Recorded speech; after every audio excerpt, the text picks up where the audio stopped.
to The Lock Shop with Nielson and Hustler.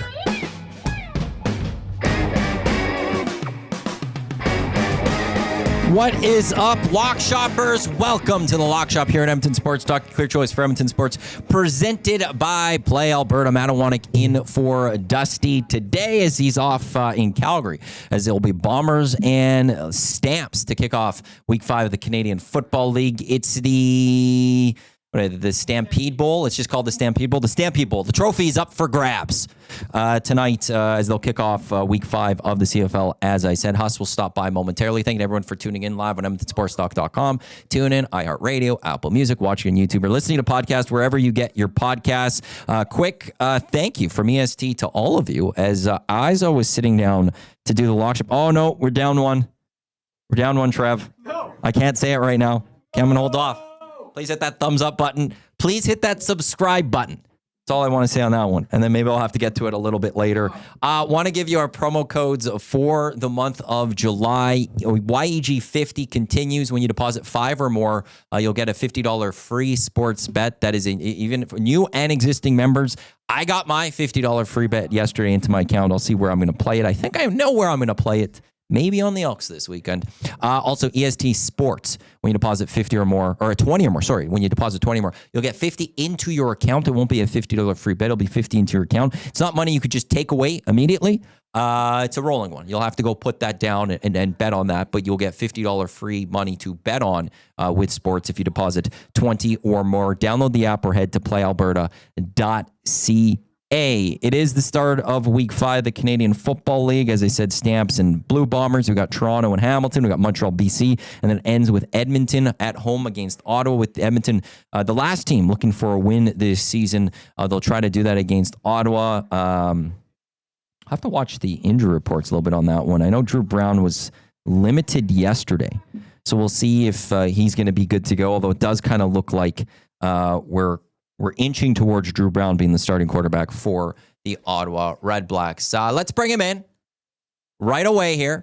Huss joins us from Winnipeg Sports Talk. And Huss, how are we doing on this day before Independence Day where Joey Chestnut, does he not make his big return? Or did he ever miss out? Yeah, last year he was out. There. He was banned because he had a endorsement deal with a vegan hot dog company, which just was outrageous. Sacrilege. It's ridiculous. To the fine people of Nathan's. Everything's been cleared up, though. And Chestnut will be back. I believe the over-under is 71.5 hot dogs and buns tomorrow for the great Joey Chestnut. And it's good.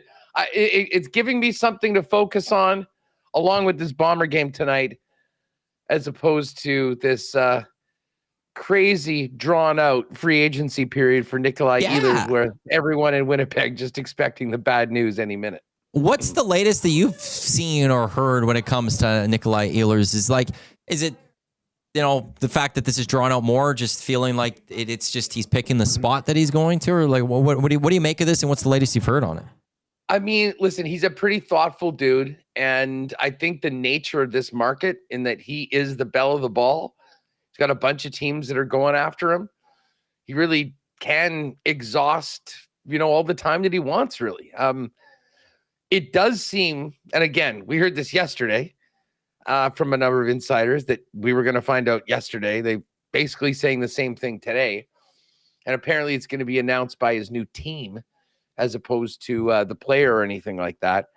But what's interesting is they said that as soon as Ehlers makes his decision, LeBron style, be funny if he went to like the boys and girls clubs of Selkirk or something just outside to let everyone know that he's taking his talents to Tampa or Washington or Carolina. But it could spur some trade activity of the teams that don't get Nikolai Ehlers. So, I mean, listen, the feeling in Winnipeg is unfortunately resignation to the fact that he's moving on. It's a huge hole in the Jet lineup. It's very difficult for the Jets at any point, but especially now, to be replacing a player like that on the open market. So certainly gives us lots to talk about over on WST, but not really the topic that I think most Jet fans were hoping to be digesting. And as we mentioned, it's now into day 3 of this Ehlers watch. Just a free agency, never mind the months that this dominated conversations around the peg. So here we are, just waiting for some news. Yeah, I love when not all the players sign immediately on July 1st to give us things to talk about, and it's just good entertainment. But there's also like you'd like a little, okay, when's this going to happen? Just like at least give us a when you think you might have this done. I do remember, I think it was the Ilya Kovalchuk one went days.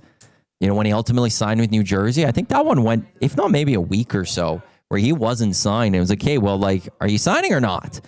So let's just have some sort of finality so everyone can enjoy their summer when it comes to the hockey discussion and hockey conversation. But I do hold out hope for Winnipeg here that you guys do get good news in the end, maybe a Brock Besser type situation where it doesn't look good, but then all of a sudden last minute. I mean, listen, I'd be lying if I didn't have some conversations with some fans that are still in that mindset. I'm a pretty positive guy, but I think I have to be a realist here. And by all accounts, I mean, it's going to be a team not named Winnipeg. But until that happens, I guess they've still got their hat in the ring. Yeah, this is from Chris Johnson just an hour ago. Something to keep an eye on. Once Ehlers makes his free agent decision, there's a sense it could spur trade activity among the teams who fell short in their pursuit of the talented winger. So we'll see what happens. Where are you at on what the Oilers have done over the last few days? Kind of interesting. I mean, there has been quite a bit of kind of turnover amongst the roster. A number of players, getting some money to go elsewhere, and then obviously they got the Arvidsson contract off the books. It sounded like he wanted a fresh start after kind of a frustrating year in Alberta. Yeah, it's one. Well, I'll get to Mangiapane deal right away here, but like when you're a good team, you're going to lose players. It's just what happens. If you actually go look at what the Panthers from last year to this year, there was a lot of players that they lost throughout the summer. Like there was probably, we're looking at it in the cup, during the cup final, there's like 6 or 7 players that changed. It's in a cap era, and when you have to pay top players like Leon, when you have to pay guys like Evan Bouchard, next year Connor McDavid, to keep those guys around, it's going to cost you, more of those role players, more of those depth guys. And the players that they lost, like Arvidsson and your fresh start, the ones they lost during free agency, it's like, well, the Oilers aren't paying that money. And if they had retained those guys, it would have had to been somewhere near that money, and they're not worth it. Connor Brown's not worth for the Edmonton Oilers 4 years, $3 million. Corey Perry's definitely not worth, with bonuses, $3.5 million. John Klingberg is not worth $4 million to the Edmonton Oilers. Like that, those moves, you just can't make that. So, and they should be replaceable. Those are the type of guys that you should be able to go find. So for me, I was okay with it. And I was okay with them possibly going into the season as it stood throughout, like when we shut off our airwaves, like my show at about 12:30 Edmonton time. I was okay with what I saw for the roster going into the season, because to me it was a playoff team. And then go make your moves during the season. I wonder about this upcoming NHL season, because it's the Gavin McKenna draft. And I wonder if we're going to get sellers selling sooner because they're going to want to bottom out sooner this year. And could the Oilers be one of those teams then to go take advantage of those teams that are selling out? Or maybe there's a few more sellers at a certain point this year, and there's just a few more players to go get. So I was okay with going into a season also with cap space, because that's such a rarity for a lot of teams. The Mangiapane deal, though, then comes, and it's okay. Like that, it doesn't hurt the team. I do wonder if next year we'll be having the same conversation with him than we've had with Victor Arvidsson, that he's going to need a fresh start with a year left on his deal type thing, or that has a potential of being okay. Well, here's a guy that's potted up. Did he get a no move? Yeah, for year one. Did he really? Yeah. Yeah. Yeah, Haas, I have a question. Why would you think he wouldn't? This is the city of Edmonton. This is the Edmonton Oilers. You can hand out contracts without no moves clause. Is that what you're telling me? It is crazy how literally everyone's getting one now. Yeah, it's a no trade clause. So not a no move, a no trade at least. A no trade clause for the first year, and then a 5-team trade list from June 16th of 26 to June 30th of 27. So he'll only go to 5 teams at that point.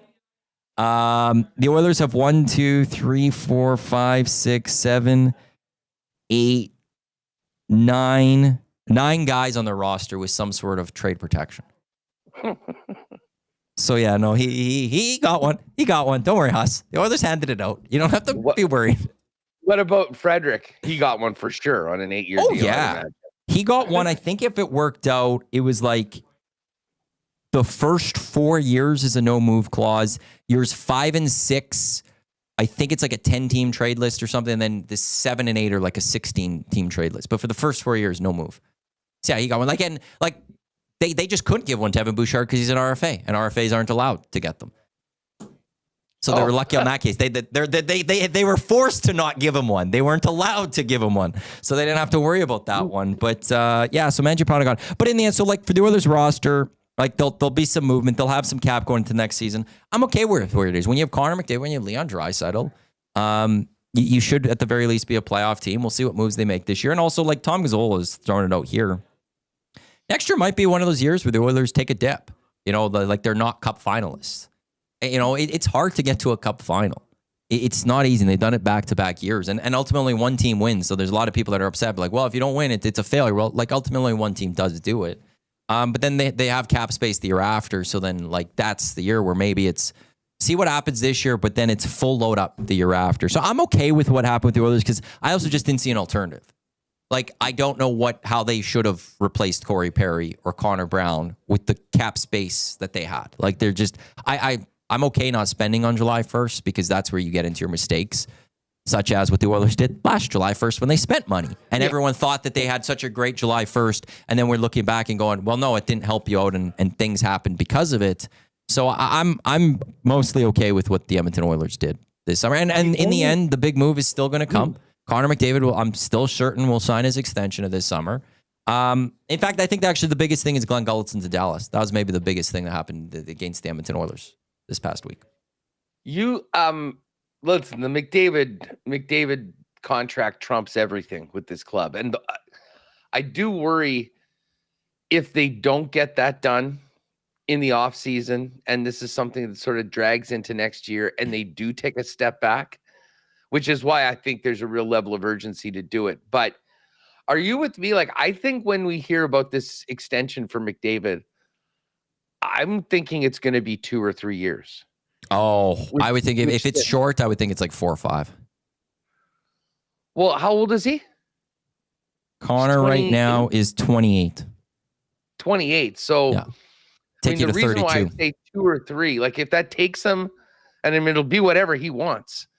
And if he takes a 3-year deal, let's just say, and it gives him a good idea to see where things are with Edmonton, to see, has he won? Does he have a realistic chance to achieve what he wants? You do that over the 2-3 years. And then at that point, the cap's gone up, and then you bank out an 8-year extension, which takes you to 39 years old or so. Yeah, where 3 would work is that would tie him directly to Evan Bouchard's contract then at that point, because Bouchard's contract kicks in this year. McDavid's wouldn't be for next year. I think if you're going to see a shorter one, it would be a 4. But I also like, I don't know if Connor's too worried about the money as much. And honestly, you've gotten the cup final back to the last 2 years. Like, I think he'll be fine with this organization. So we'll see. I don't think this gets into training camp. I think this is going to be long done. And I will always still just go to there's no way Leon Draisaitl's open or signing his 8-year extension without knowing some sort of certainty that Connor's sticking around. And Lauren, Connor's wife, did just open up a bar here in Edmonton this past spring. She's not putting the commitment and time into a bar if they're, looking to leave within a year.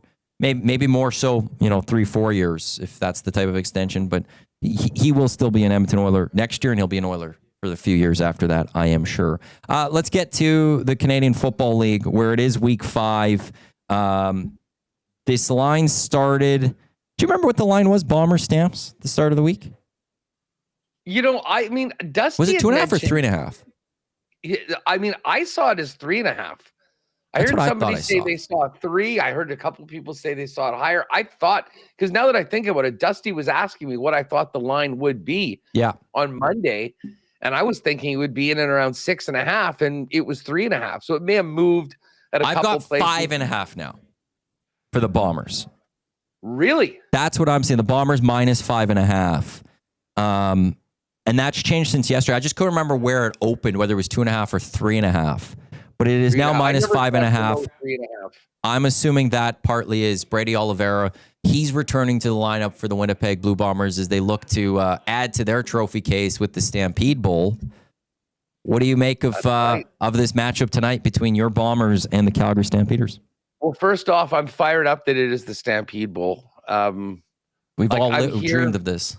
I'm here for creating things out of just regular season games. I mean, the Banjo Bowl here in Winnipeg is, the biggest game of the year. And the funniest thing is, going back to the story of why they called the Banjo Bowl, in Saskatchewan, they refuse to even say the Banjo Bowl. It is just simply the Labor Day rematch. Eric hates it. Well, for sure. That's part of the great rivalry between these two teams, who, to be honest, are on a collision course for those two head-to-head matchups. But yeah, listen, for the Stamps, just from a business standpoint, I love the fact that they're trying to take advantage of what's happening, the excitement in and around the Stampede, and make this game sort of part of the festivities. They got a heck of an opponent for it. And I will say, they did a hell of a job on the trophy. Have you seen this thing? Yeah. It's a nice looking trophy for something like this. I mean, it's beautiful, especially just for a one-off game in the regular season. But listen, it's a big opportunity for the Bombers to continue on this great start to the season and keep pace with the Saskatchewan Roughriders. And with the Riders on the bye this week, the Bombers can get this win. They'll both be at 4-0.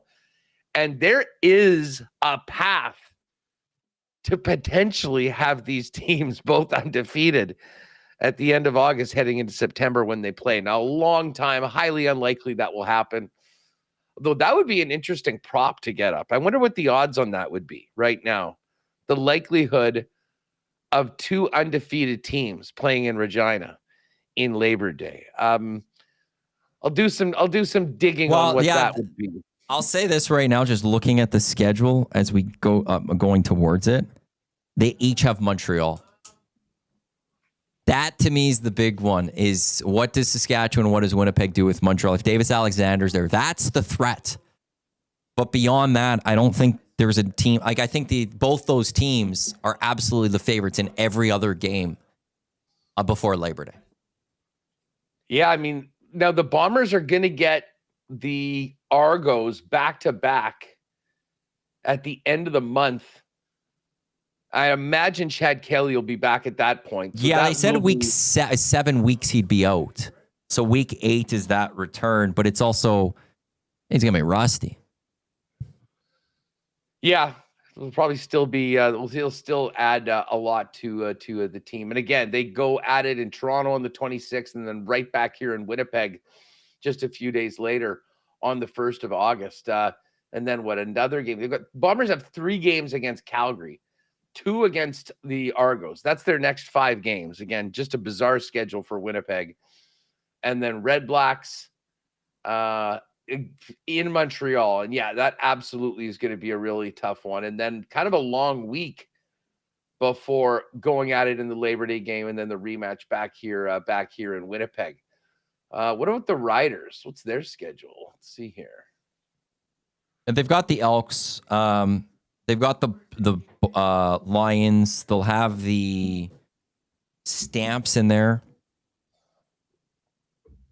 Stamps next week. They get BC. They get Edmonton. They get Montreal. They get a bye. They'll take on Hamilton. They'll take on Calgary. And then it's Labor Day. Then it's Labor Day. That's when the season apparently starts. The season, not the season, but the West could essentially be over, at least when it comes to who's being first and second by that. Home dates could be over, possibly. Yeah, basically looking at a battle between Winnipeg and Sask. And the interesting thing, dude, is that there is also, I've just got to see this, the Bombers and Riders. Sorry, I've got here. They go back to back. Sorry, I'm on the. What the hell? The Google's just screwing me up. Do you have the Riders schedule? There's a third game between the Bombers and Riders, if I'm not mistaken. The Riders schedule. They will play October 17th in Winnipeg. Yeah. So there's the Labor Day set, and then their second last game, week 20. That could absolutely be like somewhat of a rubber match for the division. And then one final game for the Bombers at home against Montreal in week 21, and then of course that Grey Cup date, November 16th, right here in Winnipeg. But as far as this game goes tonight, I'm a little surprised that the line has been 3.5. I can't say that I'm surprised, but it's a big move from 3.5 to 5.5. I mean, right through 4 to go through that day. But that being said, I'm still interested to see what we get out of Calgary. I think they're a real work in progress. And to me, the Bombers have been really, phenomenal coming out of the gate. I mean, the 3 wins, all by double digits, all covering the number. And it's pretty hard to go against them outside of Montreal and Saskatchewan matchups right now with a reasonable number. And I think this one certainly is. So I think I and a lot of people are going to be backing the Bombers if that number is less than a touchdown. Yeah, I think you said that with Dusty on Monday, maybe it was, where anytime you're going to see the Bombers less than a touchdown, like that's almost an easy play until further notice, or as you said, unless it's Riders or Montreal. Davis Alexander led Montreal Alouettes, and I would say a Trevor Harris led Saskatchewan Roughriders. This Bombers team, like you could diminish the Elks if you want. For some people, you could fade where they are. So you could fade that result last week for Winnipeg. You could fade the game out in BC because it was Jeremiah Mazzoli. But it's that week too. You know, Nathan Rourke and the BC Lions coming in feeling good after what they did to the Edmonton Elks. You know, what Nathan Rourke did. And they suffocated that BC offense. Like they couldn't move the ball. Nathan Rourke couldn't get anything done. And any moment where you're like, okay, maybe this is the time that the BC Lions with Nathan Rourke are going to do something on this Bombers defense. They caused a turnover. They got the stop that they needed. Like the Bombers and then they've just added on that. And the one thing the Bombers have done well for the last number of years is that they know they don't always have to be at their best to win throughout an entire game. They will bring what they need to get the victory. And if they need to turn it on, they'll turn it on like we saw in the fourth quarter against Edmonton last week. And they'll finish it off. If the just good enough isn't doing it in that game, they'll just turn up the next gear, and the team they're generally playing does not have that gear. And that's why, like, 5.5 to me, if it was any other team, I was like, that's a high number. For the Bombers, I feel like that's still like a relatively low number for a Bombers team that I don't even know what the temps in Calgary. Right now in Edmonton, it's beautiful. Usually Alberta weather is quite similar. So yeah, I talked to Ed Tate this morning out in Calgary. He said it was really hot yesterday, over 30. He said it was about 15 now. They expected to get into the 20s, but 23 today. Really comfortable night. Yeah, so, 23. Yeah, but the funny thing is, 23 at kickoff in Calgary, it could be 4 or 5 by the time the game is finished. Just wait a minute, and it'll change. It certainly will be better than the last home game the Calgary Stampeders had against Ottawa, which was down in and around 3 or 4 degrees and actually had a registered wind chill. Which was absolutely wild. But yeah, listen, I like the Bombers tonight. I think they keep rolling. Brady Oliveira back in the game. Huge. And, you know, he had the 2 carries. One was a 43-yarder and then was knocked out. And he's had to watch Paterson and Cooley do some great work behind that Bomber offensive line. Don't think that he doesn't come back with a bit of a chip on his shoulder, if you will. What do you see in the rushing total for the prop for Oliveira tonight? Don't have any. The Play Alberta doesn't have the player props up as of yet. They are working on those now, so I don't know what that would like. If we wanted those, we have to ask for those specifically for parlays. Okay. So I don't know. I would, if I had to put a number at it, rushing total, just because he's coming off injury. I wonder how much they still mix in Matthew Paterson. Would 65.5 be low? It is low. I'm just seeing 82.5. Okay, is what's posted right now. And listen, that is a number, probably a pretty good line. One that there's probably some value actually on the under, to be perfectly honest. Just that, I mean, and you make a great point. Coming back from injury at this point, you are going to want to balance the need for Brady to want to be out on the field and really get the feel of it and get 20 plus carries, as opposed to trying to sort of ease him in and maybe spread the ball. The other thing is the game score is going to really be a big part of it. I mean, if the Bombers are running away with it, it's not a matter of Brady has to get this amount of carries. They want to win the football game and have him come out and ready to go again when they play again in a couple weeks. Yeah, well, yeah, that's if they're up by a decent score, let's say 14 in the fourth quarter, I would think just because he's coming off of injury and how well he's played, Matthew Paterson sees more of the ball because you could just make sure that you're ready to go for the next, rest of this season when it comes to Brady. But I'm with you. I like the Bombers on this one, even at minus 5.5. Tomorrow night on Friday Night Football, it's the Battle of Ontario, the classic Battle of Ontario. Hamilton Tiger Cats taking on the Toronto Argonauts. The Argos, 2.5-point underdogs, as the Ticats are the favorite in this one. You saw the Argos having their big game last week against Ottawa. They'd be pissed off with their 0-3 start. They got their big victory against Ottawa.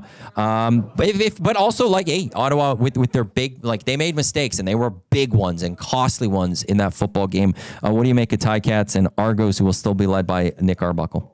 Well, I'm interested that we've seen this line move the way that it has been. I mean, yesterday, this was a pick'em. I think it was minus 112 for Hamilton, minus 108. They had a 1-point spread, but basically this was a pick'em. And as Dusty and I went through, I mean, I'm going to ride with the better quarterback in this one. And to me, that's Bo Levi Mitchell over Nick Arbuckle based on what we've seen so far. The Argos got that big win last week, but I mean, how did they do it? They did it with a 105-yard fumble return. They did it with a 120-yard missed field goal return. That not really able to duplicate that on a week-by-week basis, and I think it does put a lot more pressure on Nick Arbuckle, who has at times thrown the football half decently. They just haven't been anywhere close to the level that we're used to seeing the Argonauts with Chad Kelly in it. And listen, Bo and the Ticats had their breakout game last week against a really good Montreal team. They're going to be feeling good going into this game. I mean, I'm here for an argument on both sides, but to me, we ride with the better QB in this game. And to me, that's BLM. And I do think that the Tabbies, when we turn this game on tomorrow night, are going to have a lot of black and gold in the stands. It's always fun to see the fans from Steeltown head up to BMO to support their squad. So I think it's a great spot for Hamilton to get a win, to get to 2-2 on the season, to put themselves sort of just a leg up on Ottawa and on Toronto right now. But again, as we've talked about, it really does feel like it's Montreal and then everybody else east. But in this matchup, hard to go against Bo Levi Mitchell, knowing the guy behind center and what they've seen so far from that Toronto offense. Yeah, I'm with you on that because it was MBT as starting quarterback for the Owls, but Bo Levi Mitchell's not going up against MBT. He's going up against the Montreal Alouettes defense. And the Owls defense is very good. And the Ticats were able to have success against that. And that's the thing where it looks like they're going to build off of that success offensively. And I don't know if Toronto's going to be able to have the same success by relying specifically on the mistakes and the defense and special teams changing the game for you. You're going to need that offense to go out and put up points. And I don't know if the Argos are going to be able to do that against the Ticats. I love also I am a big fan of Scott Milanovic as a coach, and I do think he's maybe starting to, figure out his place with the Hamilton Tiger Cats. You still got Kenny Lawler. It's a good receiving core. You look at the Argos receiving core, you have question marks. And I think I saw Greg Bell. Greg Bell's a game time decision. If Greg Bell could get playing, he was a nice little running back that they had last year. I think he's only played in one game so far this season for them. That gives them a nice running attack that the Argos don't even necessarily have. But even if he doesn't go, Johnny Augustine, who you guys would know from Winnipeg, he had a nice little game last week too against the Montreal Alouettes. So overall, I do like the Ticats offense, and it's not a ridiculous number, 2.5. It's just a field goal. I do like that. So I'm with you. I think the Ticats go down. The Argos have done. Early on, they've been okay with the attendance as well. But as you pointed out, this is going to give a chance for the Ticats fans to come and take over a little bit. They love going to the games in Toronto. I saw a game, there was a couple of weekends ago, Hamilton was home on a Saturday and Toronto was home on a Saturday. And there were a lot of Ticats fans upset that they scheduled a home game for Hamilton and Toronto on the same day because they love doing both games. And they wanted Toronto on the Friday or something, or Hamilton on the Friday, so the next day they could go to the other CFL game. And they're like, well, if you're scheduling both, we can't do both. And so, like, that's how much the Ticats fans travel, that their team doesn't even have to be playing in Toronto, and they will drive to Toronto to watch a Canadian Football League game. So to cheer against the Argos. and to cheer against the Argos, cheer against their rival. So I right now, 2 for 2, we're the same. I think Winnipeg, I think Hamilton, both covering the spread in this one. This next one is an interesting one. You got the BC Lions heading off to Montreal to take on the Alouettes. The Als 4-point favorites. As the injury report has right now, Jeremiah Mazzoli, he was limited in back-to-back days of practice. So was Nathan Rourke limited in back-to-back days of practice. And Davis Alexander was also limited in back-to-back days of practice. So not 100% sure what the full quarterbacking situation is going to be going into this one. Farhan Lalji yesterday, he had no real change on Wednesday when it comes to Nathan Rourke. Took the majority of first-team reps, threw deeper balls comfortably. Bryce got a meaningful number of reps. Mazzoli watched. So that was going on out there. As for Davis Alexander, I'm just going to see if I can find any sort of update on him. I don't see anything necessarily right now. But Huss, what do you make of this game? Well, listen, if it's Davis Alexander in, I'm probably riding with Montreal. But to me, this line tells me that they feel in all likelihood Alexander's going to get another week off, and they are expecting Nathan Rourke to play. If the quarterback matchup is Rourke against MBT, I think this could be a really close game. I think BC could potentially win it. Like, BC in their spot right now, at 1-3. Like, they got that win. It was nice, but since then they've really hit the skids. And part of it was the Bombers knocking Nathan Rourke out of that game late, although it really was a non-contact play, and then missing the last couple of games. But I mean, they're in a situation where you go to 1-4, Matt. And the Bombers and Riders are, listen, I know the Bombers started off 0-4 last year and managed to win the West. That was a very, very strange year. I don't see Winnipeg and Saskatchewan going into reverse at any point. So to me, which right we now, saw last year, BC and Saskatchewan, while Winnipeg started off, were at the top, but they went into reverse and it allowed Winnipeg to catch up. Yeah, a big part of that was the Bombers. When they came out of it, they started off by winning a back-to-back against BC. And at the same time, the Riders went 2 months without winning a game after their great start. So they sort of opened it up. The Bombers took advantage of it. Listen, I don't see that happening this year, frankly, for either of these teams. So as we talked about before, you're looking at Calgary, you're looking at Edmonton, and you're looking at BC battling for position in the West to lock down that third spot. And then potentially look at a crossover for the team in fourth. So to me, this is a big game, but it's a tough place to play. I do think the Montreal defense is going to be, it should be better than they were last week. They, gave up a little bit more than we're used to seeing against the Ticats and Levi Mitchell. But on the other side of things, to me, it's all about Nathan Rourke, because I was so hot about that Jeremiah Mazzoli play last week. I'm still angry for it. I had BC. To me, they were in a perfect spot at the end of the first half, Matt. They could have just taken a knee, kicked a field goal, and had the lead. And instead, one of the worst decisions I've seen in a long time in a CFL game, ends up going 87 yards on a pick six. He just stared at that receiver. And the game was over. And, oh, my God, he could not have telegraphed it anymore. We all could have made that jump, at least maybe not picked it off, but we all would have known what was coming, and we could have made a play, tried to make a play on that ball. It was just telegraphed exactly what he's doing. He just took it all the time in the world to make sure the Riders made that play. That was a rough one. But yeah, no doubt. So listen, I'm going to take the points in BC as of right now, assuming that we get Nathan Rourke and probably don't get Davis Alexander.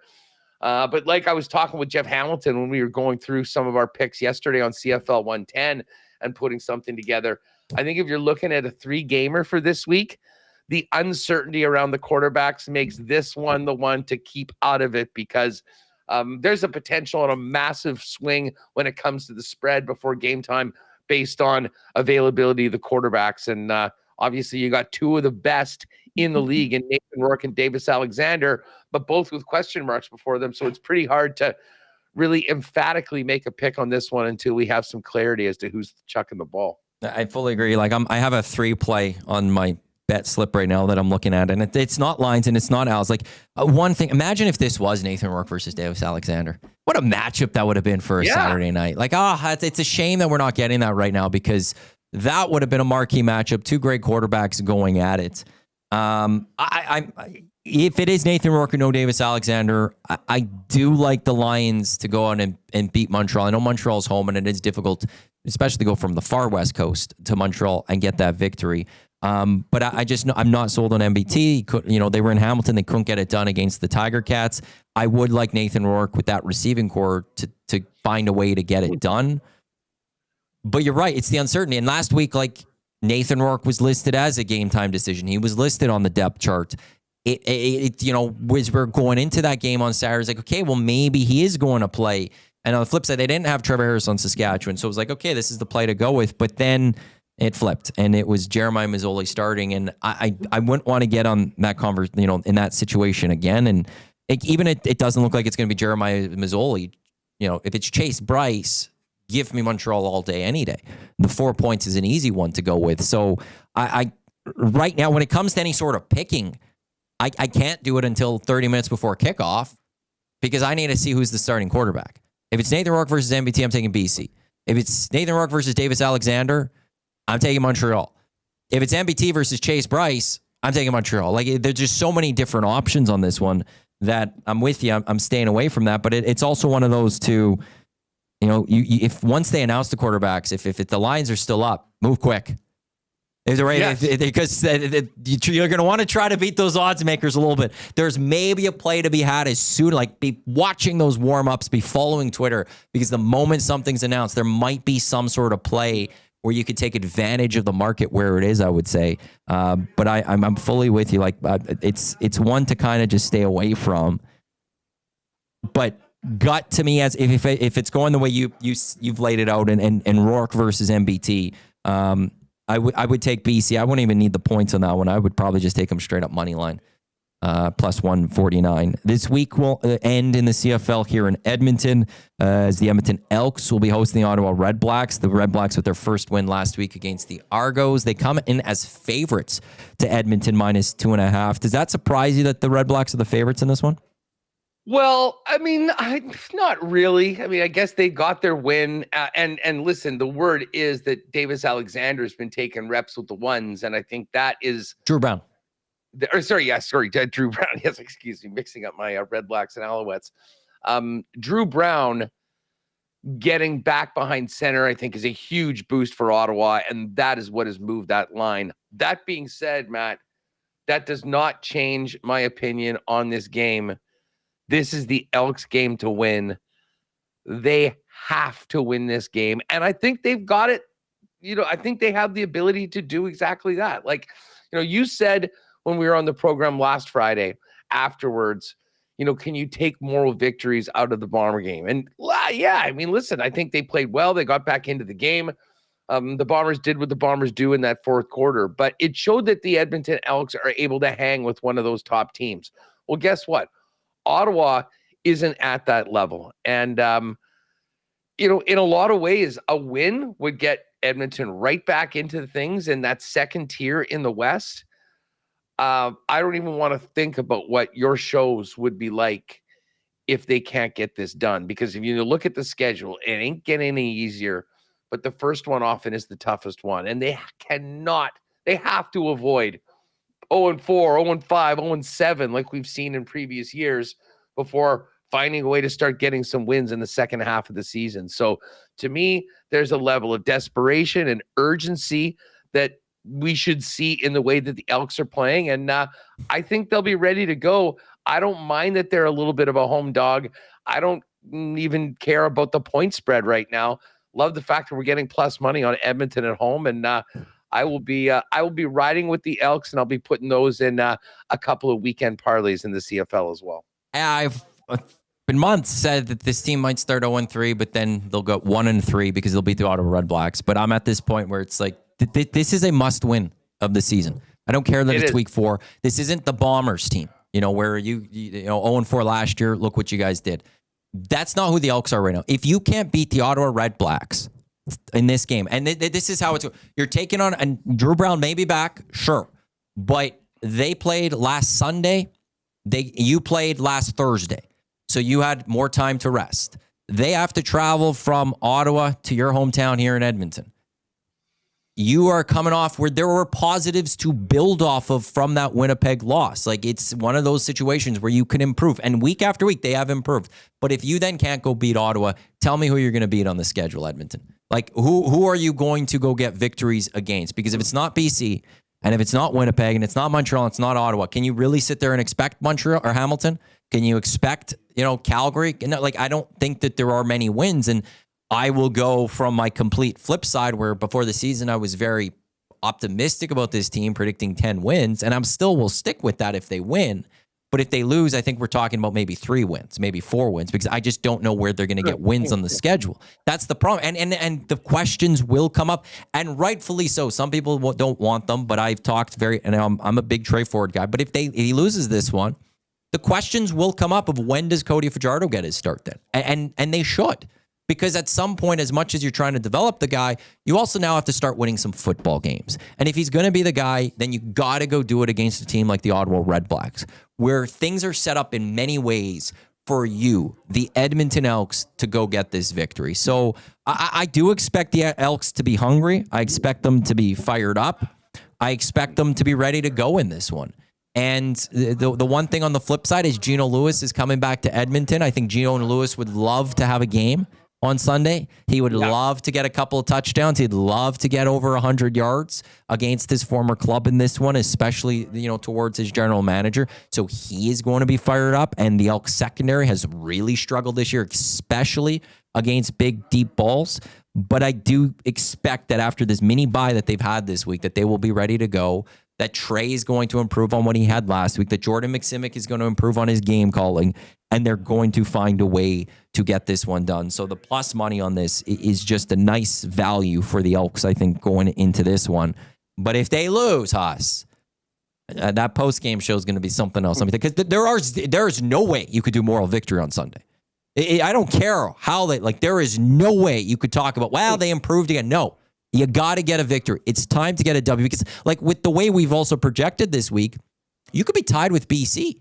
You could be 2 points back of the Calgary Stampeders. And as you've just right there in that mix for that third playoff spot in the West this early in the season. No, it's in a lot of ways, it feels like this season is going to swing on this game for Edmonton. Win it, you're right back into it. Yep. You got some positive momentum going forward into a game. BC. They've got Saskatchewan in 2. Oh, yeah, it's BC next week. Yeah. And then Saskatchewan. You lose this game, you get to 0-4, 2 divisional games coming up. I mean, it could be the same thing. Hey, let me just quickly ask you this. What's been the early results on Mark Killam? What have you thought about his, the way he's handling the Elks right now? And listen, obviously, it's not like he's got a hot seat. He's 3 games into his career, his time as the head coach. But at the same time, he's coming into a situation that's a lot bigger. It's not like it's just a clean, fresh start for everybody. We know where this team is at. What have you noticed from the head coach so far, and how might he impact and keep his team ready to go and better than they've been in the first 3? Well, I think what I've seen is, at least publicly, he defends his players. I know he was on, the rights holder, Ched, after post game, and he wasn't happy with some comments, so he's a little fiery and push back a little bit. And is being positive.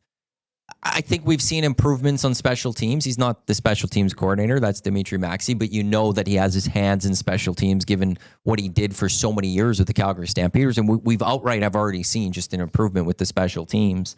I think the one thing is the game against Montreal, there were a number of coaching mistakes that he made that you point out in that game and go, a challenge that shouldn't have been challenged. An onside kick or a short kick that shouldn't have happened.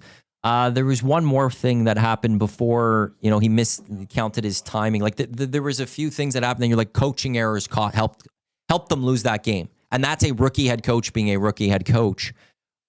So that development, we didn't see that last week though. So that was nice to see. So we're seeing some growth with him. It's hard to fully judge this early. I think more like I actually go deeper and go lower than him and go the coordinators on OC and DC. They need to be better. Like Jordan McSimic called a great game through 2.5 quarters last week against Winnipeg, and then it turned to just throw the ball deep. Throw the ball deep. Like Madden play, we're just going to throw it deep. But, from him, week 1, they didn't run the ball enough. And then he said, we're going to run the ball more, and they started running the ball more. So we've seen some of those improvements. We'll see if there's added improvements for this week offensively. But defensively, like, they're just getting beat too much. The JC Sherritt has to be significantly better as a defensive coordinator, defensive calling. Like, some of those secondary guys cannot go man coverage right now because they're getting destroyed. They're getting beat. You got to have some sort of help. So maybe tone back a little bit of aggressiveness or find different ways to try to get to the quarterback. But I think it's more the coordinators right now where I think a lot of people are looking and going, they need to improve. But when it comes to Kilm, I think what we've seen, it's all right so far. But for a parlay, I think for today, going into this week, I'm going to keep BC and Montreal out of this. I'm going to stick with what we said. Winnipeg -5.5, Ticats -2.5, Elks on the money line. I've got that at +619 with a little bit of boost. I'll go a little bit higher. So I do like that type of parlay. You know what I would maybe even suggest on this one, just because this line has moved, and I do think that Hamilton-Toronto game has the potential of being really tight. Bump it down? Like, again, I would almost say take the Bombers to cover, and then Hamilton and Edmonton just money line. Both of those teams to win. I mean, as they say, Plus 541 yesterday. And then your friends will take care of that boost and you'll get into a pretty good spot. But you'd hate to have the Ticats squeak one out and win by 1 or 2, and then have that ticket sort of blow up on you. But I do like that. Very similar to what we did yesterday, myself at Hamilton, with Bombers -3.5 at the time when we put it together, and then Hamilton and Edmonton on the money line. Do want to throw something your way before we let you go to WST. What did you make of the CFL negotiation list being fully public? Well, it's about damn time. Right. The mystery of the CFL negotiation list for so long was something that made absolutely no sense to me. It's something that sports talk guys like us can get into, that fans can sort of dive into. It made no sense why it was so secretive. And credit to Stuart Johnson for doing something that was long overdue and letting people know who's on these lists, and give it another fun CFL topic to get to, especially, for struggling teams that are looking at who's the next guy. Got a little bit of an idea about who your team has rights to, who they're focusing in on. To me, there's absolutely no downside, and I can't believe it took this long. Yeah, it's even like bowl season for TSN.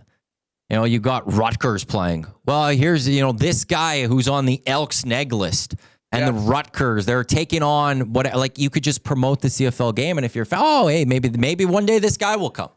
Maybe I'll watch, I like this guy. And then maybe in March you see a press release and the name comes across. I'm like, hey, I watched that game with him. And it just gives you some more information. I'm with you. I was glad they put that 10-team one out finally, but it was like, no, you need to do the whole list. The next step for the CFL, I will say, is I think you could do this without salaries, but we need our own Puckpedia, where you tell us how long the player is signed for. You don't need to tell me the money. Just tell me how long they are signed for. Let me look and see which offensive linemen across the league are signed into next season or which one's not, so that when the Elks over the last few years have been almost done at the end of the season, you could start looking like what player should they bring back or what player should they maybe go target, and tell us the percent of cap that has been used by a team. I would love to know what the Edmonton Elks are at sitting right now with the cap. Do they have money? Are they completely against the cap? Are they a little over the cap? Give us that little info, and from talk guys like us, adds a little more discussion that we could talk about. That's what I want next. The CFL's behind in a few things. That level of information on salaries, on contracts, on the negotiation list is long overdue. And, I hope this is a sign of more positive change to come. But, I just remember when Sugar Sanders slipped in the NFL draft, the Argos slapped him on the negotiation list. I mean, that's a fun thing to talk about. I mean, hey, listen, if this guy doesn't make the National Football League, very talented guy, who's got the rights? Could he be in the future of the club? And there's all sorts of, especially at the quarterback position, talented QBs that, you've got a bit of an idea and you can pay attention to through the college football season as a potential CFL player for your team in the future. So Yeah, that can't come soon enough, as I mentioned, long overdue. And we'll be looking forward to getting all that information and chopping it up on shows like this. Yeah, you could look at the neg list online. It's there. I don't know if you've seen it yet. We haven't dug in. We'll do a deep dive. You're too busy with Nick Ehlers' watch. That's what's going on right now. You guys are pretty focused. What's coming up on WSD for you, Haas? Well, more of that. Ken Weave's going to join us. We will talk about the Gustav Nyquist signing for Winnipeg and where he fits in. And does that officially mean that the Winnipeg Jets are out of the of Ehlers' watch? Although, who knows? By the time that we get going, we could have some clarity on that. Although maybe it's going to drag out another day. I guess we'll see. Ed Tate's going to join us from Calgary. We'll get ready for this Bombers Stamps game tonight in the Stampede Bowl, and a little bit more on the latest moves around the National Hockey League. And hey, might even get into a little Jays talk. How about that run that the blue team is on? Tied for first place right now, Maddie. Gotta love it. Well, I'm a Yankee fan, so I don't. Oh, Yankee fan. I'd probably cheer for the house and blackjack. Okay, when's Joey Chestnut? When's that happen? Are we on tomorrow before or after? That is tomorrow. Now it's noon Eastern. Oh, so that means, I guess that's 11 here and 10 a.m. Yes. So we won't be on. So what's your take on, you said 71.5 or something? 71.5 hot dogs and buns was the line yesterday. And it opened at Chestnut to go over at plus 105. And I think the under was like minus 140. Obviously, some people like me have already bet Joey Chestnut. It's now minus 115 on either side at the 71.5. There is a line out there. Will Joey Chestnut beat his record of 76 hot dogs and buns plus 375 for a new world record? If you want to get aggressive, you can go there. And then a couple of interesting props, including Jeffrey Esper's total hot dogs eaten. He, of course, Pat Deep Dish Bertholetti won last year. That was the victory with the asterisk because, of course, Joey wasn't in. But 50.5 for Esper. A guy, Nick Wary, 46.5. And then a couple of head-to-head matchups. But basically, this is about Joey Chestnut not facing his opponents, but facing down his own standards and history. I do like the over 71.5 hot dogs and buns. And maybe just because it's Joey Chestnut, it would be sacrilegious not to believe in Joey. Maybe a little sprinkle on a new record at plus 375. But tomorrow on the program, we'll be able to recap all the fun from Coney Island as well as tonight's Stampede Bowl. I look forward to it, Huss. Enjoy WST in a few minutes. We'll chat tomorrow. Thanks, pal. Enjoy the game tonight. There's Huss with WST. Him and Remus coming up in a few minutes on the WST YouTube channel, so be sure to go check that out. And I'm looking forward to the recap of Joey Chestnut tomorrow. I can't watch it. I struggle watching those things. So I'll trust Huss's opinion on what we'll see in his breakdown. Reminder of the promo codes with Play Alberta for the month of July. EST Sports, when you deposit 20 or more, and you'll get $50 into your account that you can go and bet with. It's a rolling bet, so throw that one out there. Or YEG50 when you deposit 5 or more, and you'll get a $50 free sports bet. I have thrown it up there for the Lock Shop parlay for today. Winnipeg minus 5.5 against the Stamps tonight, and then after Huss's advisement there, Ticats money line, Elks money line. Right now I get that at plus 541, so we'll see if they could boost that a little bit. I should add. I'm going to type that into the chat right now. And we'll see what we get that up on Play Alberta. Head to playalberta.ca or download the app. Click on EST Specials. Right now, if you go to EST Specials, Dusty's early bird bet is Bombers to win. The Colaros 2+ passing TDs. That's boosted to plus 155. Dusty's also play of the day. He's trying for something. I'll let you know when he gets that and what it is. That was the Lock Shop here on Edmonton Sports Talk, your clear choice for Edmonton Sports, presented by Play Alberta. Up next, we got two guys and a goalie. We'll have EST Afternoons. We got the Reed Wilkins Show on our audio channels at 6 o'clock. We got Turf District, and then 7 o'clock, we will have Riverhawks action right here on EST. Myself, Gager, Cass, we're coming up on two guys and a goalie in just a few minutes. Thanks for tuning into the Lock Shop. I have a Huss. I am Matt. I'll talk to you in a few minutes. Don't go anywhere.